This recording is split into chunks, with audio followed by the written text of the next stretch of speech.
Well, everyone, welcome to a special edition of Frontrunners Innovate. And with me is Namara Lwansa, and we're in person this time. After years and years and years of knowing each other, our youngest frontrunner is here with me in person in North Carolina, where I am located. And the first time I met you, you were about 13 years old, and you were in Tanzania, and you were on YouTube. I was. And you were doing your own thing. You were doing your own podcast on YouTube.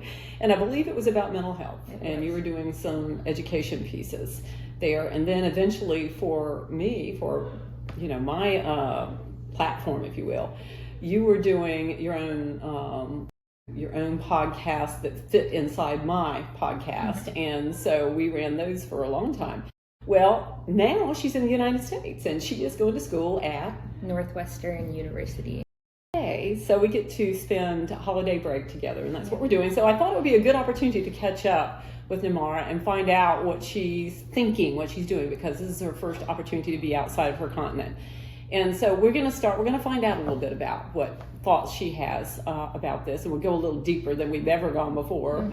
All grown up, 19 years old now, so she knows the world.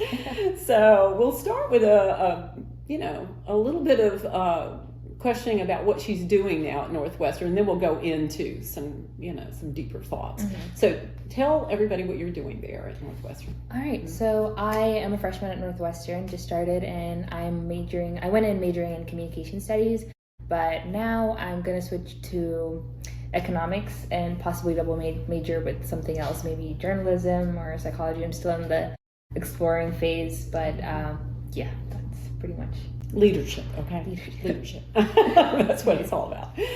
I wanted to ask you, from your perspective, just in the time that you have been away from your continent and into this one, what would be the biggest challenge maybe that you see to unity and world peace? Because we certainly are seeing a lot of not peace going on in the world.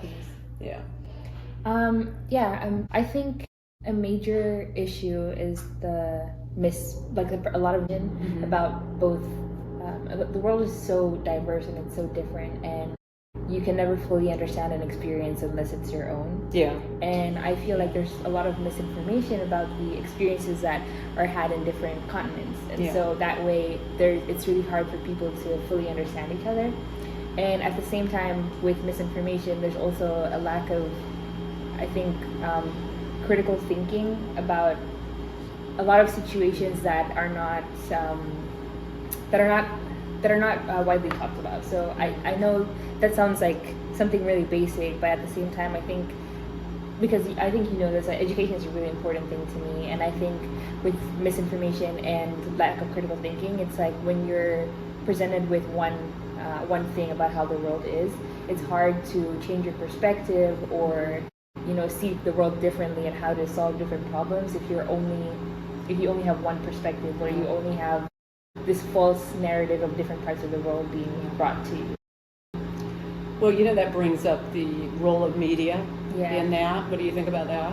Media has always been something so important to me, and I think that's evident in me making YouTube videos when I was 13 about mental health. I think the largest thing that we consume as people is media, even if we're not thinking about it. We listen to the radio, we listen to music, we watch movies and all that, and I think representation really matters.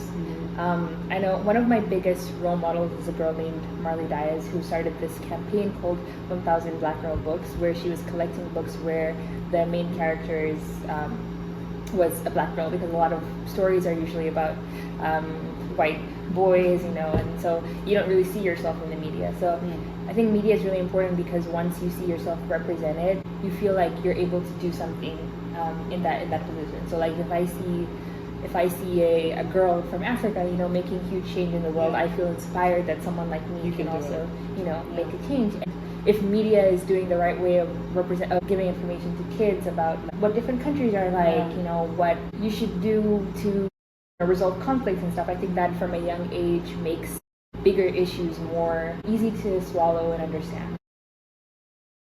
Interesting, yeah. I think also from the standpoint of peace, I think we rely on media. That's all we have to be able to tell us the truth, hopefully. And a lot of times they don't.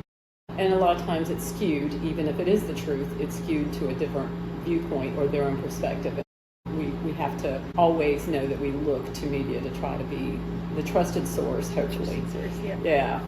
I think from the standpoint of education, since you mentioned that, I know that there are always hurdles to people figuring out how to continue their education in the United States, particularly since you've been here. What worries you most about continuing your education here?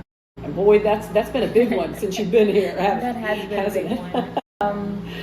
I'm fortunate enough to have been able to get my visa to be able to come here before things, got a little bit uncertain. But my biggest worry is being able to properly utilize my time here and the education I'm receiving to be able to make meaningful change in the future. I think I'm fortunate enough to have the chance to pursue my higher education at an amazing institution. But my biggest worry is not knowing how to go about that.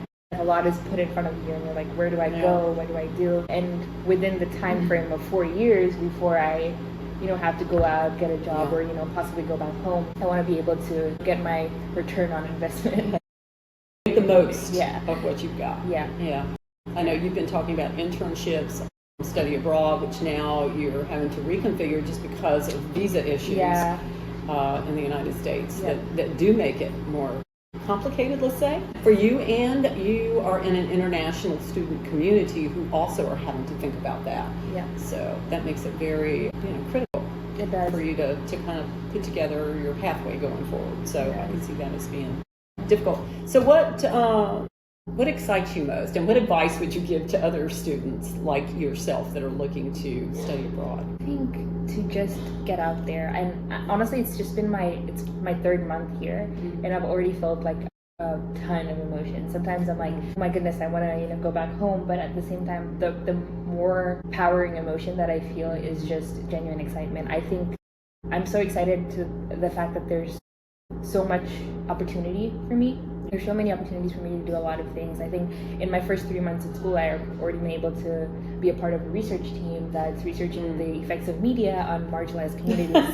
Like, the first time I got there's a lot of opportunities for me to do stuff that I'm really interested in. And I also think being away from home or being away from a place that you've grown up in your entire life really opens your mind to, like, I don't know, I was talking to my friend the other day and I was like, it's so weird to me that I realize I'm allowed to want things. I'm allowed to want to see myself in places where people that I'm inspired by are.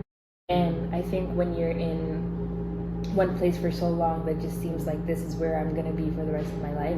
So leaving that space really opens your mind to being like, wow, there's opportunities everywhere. Yeah, fantastic. And so that excites you. And so the advice you would give? The advice I would give is to not be scared of change. Good one. Change is so scary, but also the lack of is even scarier because you don't want to be the same forever.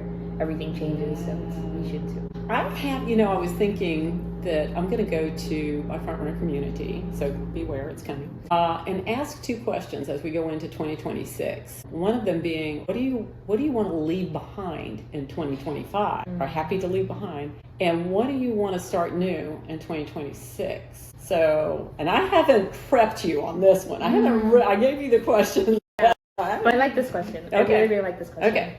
And what I want to leave behind is the handcuffs that I've placed on myself creatively. And I think we talked about this for a little bit because she gave me this little painting kit because I'm not really a creative in that way. And so this is like a challenge for me to explore that side of me. But I think to challenge myself, because I think for a long time I've put myself in these handcuffs that unless I'm 100% sure that what I'm about to pursue is going to be completely perfect, then I shouldn't go ahead and do that. So I think I want to leave that attitude behind. There's a musician, forgot the name, but he talked about this where he releases music quite often, and he was talking about how for him his music is his creative outlet. And so if he in the past he felt like he would not release music for a long time in fear of criticism and not making it exactly perfect, but after some time you realize no one is holding me back but myself. I could release the music if I want to. And yeah, so I think I as you mentioned, I did have a podcast as well, and I kind of went on a whole year hiatus for a little bit. I think, well, busy with school as well, but also I think I was really thinking about how to make it the perfect podcast. You know, I kind of lost sight of that was my little baby, and I just want to, you know, use that as my creative outlet. And it's really fun talking about it, because in my podcast I interview other people just like Mary does, but it's nice. It's not just for other people to see that. It's like I also enjoy those conversations. You learn while you go. You do. I mean, really. And then you develop relationships along the way. Yeah. It's very good. So, you are, and I have always said this, you know that ever since I first met you, is that the leadership potential is just right there. It's on the surface. Do you feel your leadership developing? And if so, how do you feel it developing? I do think so. And I think it's in a different way than I thought when I was younger, because I used to think leadership was just, you know, being that one person that everybody, you know, listens to and follows. And I think that that became evident in me pursuing being school president or being like class prefect and stuff.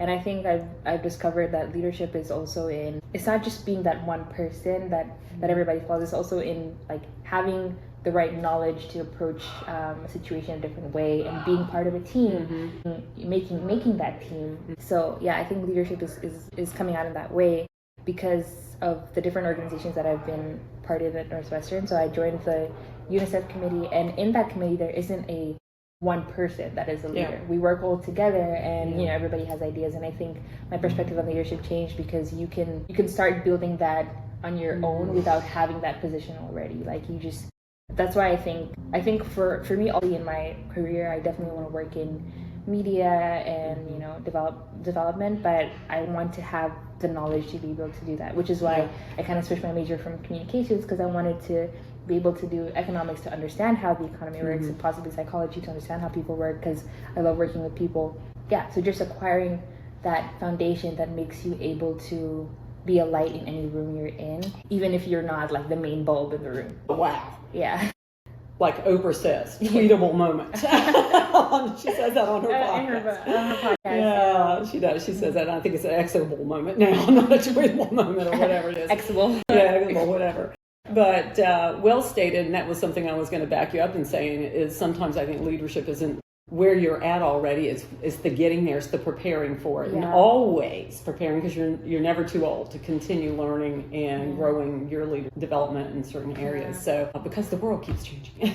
I like that you said you're never too old, which is, I think it's so stupid of me to think, but I think a few months ago, I'm 19, and I was thinking, oh my gosh, my life is over. I have no more years left in me, but that's not true. And I think at any point in time, you're able to be the change you want to see, and you're able to, you know, pick yourself up and do. Exactly. Always. Always. Never think it's over. It's never over. It's never over. If you're still here, it's never over. Yeah. Take a page from Dick Van Dyke, who we just saw on TV, 100 years old and still kicking. Exactly. Still doing it. Exactly. Perfect. Well, everyone, this has been a treat to have Namara with us, and hopefully you learned a little something from her, because she dropped a lot of truth bombs on you today. So this has been great, and stay tuned. We've got more for you on Frontrunners Innovate on another episode. But thank you, Namara. I appreciate it. Thank you. Until next time. Bye-bye. Thanks. Bye-bye. Ooh, that was great.